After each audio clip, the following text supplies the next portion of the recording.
respected Mataji, respected speakers on the dais, and members of the different faculties, and dear students. It's a joy to be with all of you today in this very privileged campus.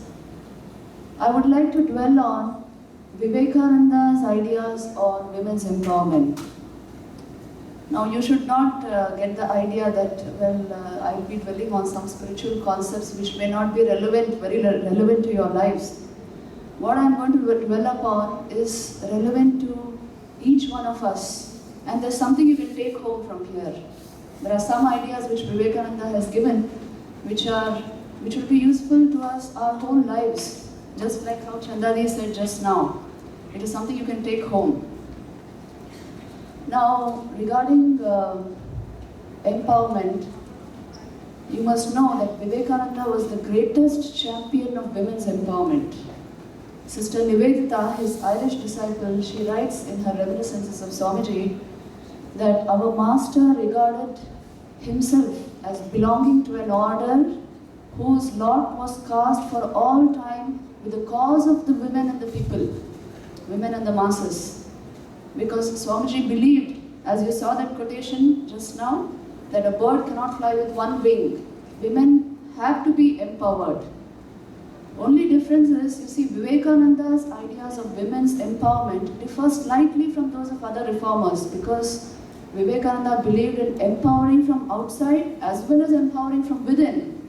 When you empower yourself from within, you don't need that much of external empowerment. Now, what is this empowering from within? And what is external empowerment at all?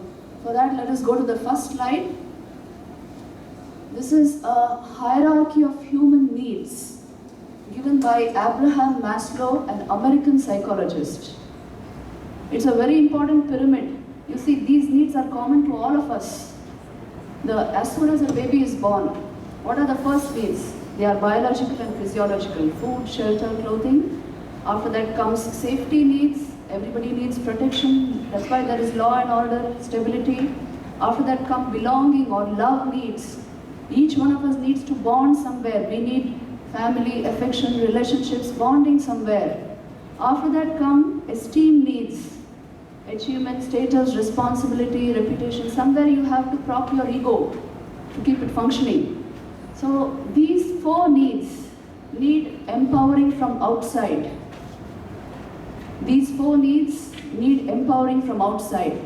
But what Abraham Maslow understood was, in human psychology, you see, there's a fifth need, which you can't empower from outside. He called it self-actualization. What exactly is this need? You see, it is a need for complete fulfillment in life. It is a need for finding deep meaning in life. It is a need for peace. It is a need for satisfaction. We all have felt this need sometime or the other in life. Young people also feel it. Many times we say, "Arey, sab kuch bore ho jata hai." How do we get that absolute peace, that absolute sense of fulfillment or happiness? Now, this fifth need, self-actualization, is what Vivekananda termed as higher development or human evolution. In fact, he said that is the goal of human life. To fulfill this is also a basic need. Only it is a need which comes after this evolution. You see, until the esteem needs, if a human being satisfies all these needs, if he is able to satisfy all these needs, then the question arises, does this give me complete fulfillment? Does this complete my happiness? The satisfaction of these four needs? The answer will be no. Then, what is the solution? What else needs to be satisfied? Then starts this journey. And Vivekananda says, you see, the starting point is this: each soul is potentially divine. The goal is to manifest the divinity within. That is this self-actualization or complete fulfillment. Each soul is potentially divine. Our own inner core, the truth about ourselves, truth about our own being, is something spiritual. We are not merely the body and mind. We are functioning through the body and mind. It is a garb we are wearing. We ourselves are something else, manifesting through this instrument. So a realization of that, an acknowledgement of that, an awakening of that thing which we actually are, is what inner empowerment is about. Please go to the second slide. Here you will see the human personality structure which I am speaking about, where our power actually comes from. This diagram, well, the diagram I have prepared, but the concept is there in our Upanishads itself. It was brought out by Shankaracharya, 8th century AD, as the Panchakosha concept. That is how it is given. It is a human personality structure. You see, just now I said the human being is not just body and mind. We function through the body and mind. That is the instrument given to us. Like how we wear clothes, so also are we wearing the body and mind. But the human, at the core of the human personality structure is this Atman. You see that yellow point there? That is the core of the human being. Now, according to this model, you see the different layers of the human personality. The outermost layer is the body. It is 1/5 of your personality, but we give it 4/5 of our attention. After that is the prana, the vital sheath. There are different names in Sanskrit. You see, I don't want to go into that. That is the first one is the Annamaya Kosha, second is the Pranamaya Kosha, third mind. It's called the Manomaya Kosha. We are more mind than body. It's quite obvious. We think more than we actually go around feeling things. Fourth is the intellect, higher intellect, Vijnanamaya Kosha. Fifth is this Anandamaya Kosha, Atman. Now, development means developing the higher levels of our own personality. Development doesn't mean collecting more and more things for the body, for the vital sheath, or for the mind, because there will be a full stop to that. You can't go beyond that. You can't get maximum and absolute happiness out of that. So, different layers of this human personality, as we proceed inward, as we develop the higher layers of our own personality, our needs change.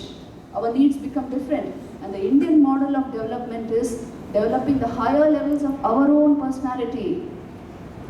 Develop the mind, refine the emotion, develop the higher intellect, cultivate the knowledge of the Atman, try to understand what it is about. It is there in your own scriptures, that is your real identity, that is the import of your I, which you are constantly using.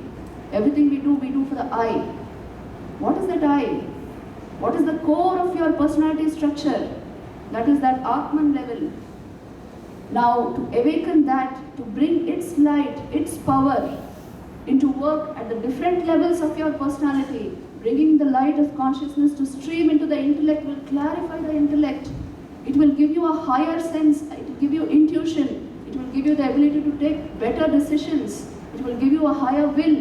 Streaming that light into the mind will clarify the mind. It will bring your thoughts under your control. It will give you concentration, which all of you so much you need. That is the common question in schools and colleges, why I cannot concentrate? Because you must develop the higher layers of your personality. Then naturally all these layers come under control. And the light of the Atman streaming through the prana and body, that itself will bring health to your body. It will bring beauty to your body. So this is the Indian model of development according to Indian culture, which Swamiji spoke of. This is inner empowerment. Awaken the higher levels of your personality, tap your own inner spiritual potential and bring it into effect in all layers of your personality. Accordingly, we interact with the world. You see, if the inner substance is awakened, your interaction itself will show it. Your interaction itself will be different. Your love will be different. Your attitudes will be different. And most of all, your mind will be different. We talk so much of intuitive mind and creative mind and EQ and SQ. All that depends on this knowledge. It depends on this knowledge. So this is what Vivekananda meant by inner empowerment. Empowering from within. So when it comes to women's empowerment, you see, far from providing a merely supportive or patronizing attitude to women, Vivekananda meant awakening this. The inner substance in man or woman is the same. It's the Atman, that is our real nature. Giving this knowledge, enabling its manifestation, facilitating its manifestation even through the educational process, and creating a social order of life which will make this manifestation possible. This is what Vivekananda meant by empowerment. So you see, outer empowerment as well as inner empowerment is required. When you have inner empowerment, Your source of power, your source of joy, your source of understanding comes from within you. You don't need outer objects, outer people, outer attitudes, family, this and that to empower you. And this is something which stays with you all along because it is part and parcel of your own personality. You yourself are the Atman, only manifesting through the body and mind. This was Vivekananda's idea of empowerment. Now, Vivekananda, that is why he used words like these. You see, let me quote from him. He says, that society is the highest where the greatest truths become practical, where the truth about yourself comes into effect, comes out. And he used to say, it is very difficult to understand why in this country there is so much difference between men and women, while the same self is shining through both. Now, this empowerment, Vivekananda very much wanted that it should come through education, through the educational medium itself. This is a major challenge for institutions like IIT also. How are you going to incorporate these ideas? This idea of empowerment, not other ideas. How are you going to incorporate these ideas into our secular framework? You see, these are purely psychological, spiritual truths. They have nothing to do with religious systems. They are the truths of every system. Because we are dealing with the mind, psychological facts about the human mind, about the human personality structure itself. So it can fit into any system. Vivekananda wanted secular science along with the spiritual science. That is why he said, I want an education with a spiritual core. And with this education, what will be the effects? Because nowadays we only think in terms of that. A knowledge which cannot be commercialized, which cannot be used is no knowledge. So what will be the effect of this knowledge? Next slide please. You see, we have the perfect combination here of this knowledge. The best of East and West, as Vivekananda used to say. On one side is Holy Mother Sri Sharda Devi, other side is Sister Nivedita. This knowledge will first of all give you strength, which we so much want. We understand physical, mental and intellectual strengths, but there's something called moral and spiritual strength also, which makes you take the right decision, which makes you demarcate between right and wrong, which forms your value system. All this strength comes from this knowledge. You may have seen the life of Bhagat Singh, Sukhdev. There was a movie. So you see, in that, Bhagat Singh went to the gallows laughing and singing. How could he do it? Because he was a deep believer in Bhagavad Gita. He believed, Vasansi Chirnani Yatha Vihaya, Navani Grinani Naroparani, Tatha Sharirani Vihaya Chirnani, Anyani Sanyati Navani Dehi, Nainam Chindanti Shastrani, Nainam Dhati Pavaka. He believed, I am the imperishable self, the Atman. I am not body and mind. I am just, my powers are being manifested through the body and mind, that is all. It's a medium of expression. But I am the self, I am the Atman. Because he believed that he knew he is imperishable. That hanging is not going to destroy him or kill him permanently. So this strength, spiritual strength, comes from this understanding that my own inner core is spiritual. It is indestructible. Second, it leads to high character. You may ask, how does it lead to high character? You see, please go back to the last slide. You see here, the common factor in all of us is the Atman. We are different as bodies and minds. Bodies are different, minds are different, intellects are different. But the common factor in all of us is this Atman. This one Atman is manifesting through so many bodies and minds. So then what is the logical, rational conclusion? That you are me in another form. I am you in another form. And so we should do good to each other. So service-mindedness comes in, exploitative tendency goes, because this is the rationale behind all ethics.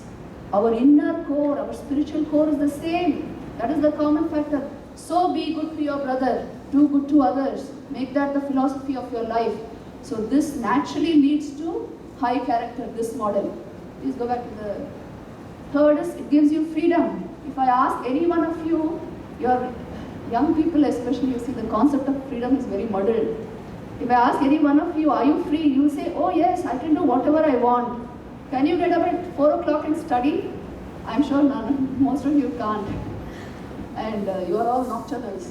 But freedom is the ability to choose your experience, to do what you want to do. When you sit before the net or the television, can you choose your exact experience, or you have to see what is being shown? Whatever rubbish is being shown, you have to see. If you were truly free, you would be able to choose your experience. Your will and your mind would be in your hands. Unless your mind is with you, in your hands, how is there freedom? So freedom comes through control of mind, which again depends on this model. When you know you're the Atman, the light of the Atman streams into different levels of your personality, your own mind comes under your control. And if these three elements are satisfied, will it not ensure the protection of women, which we have been talking of? If we are able to manufacture a society with real strength, moral strength, high character, true understanding of freedom, it will ensure the protection of women. Legislation alone does not ensure the protection of women. You must remember there's a subjective element there. How you look upon yourself decides how others look upon you. That is the subjective element. So if we can empower our girls with this idea that you are essentially divine, that is why there's something called sanctity in life. That is why there's something called high idealism in life. Have high goals. You are meant for that. If you can inspire them with these ideas, naturally everything else will follow. They will be able to inspire that sanctity in others. They will be able to empower themselves from within. So this will naturally ensure protection.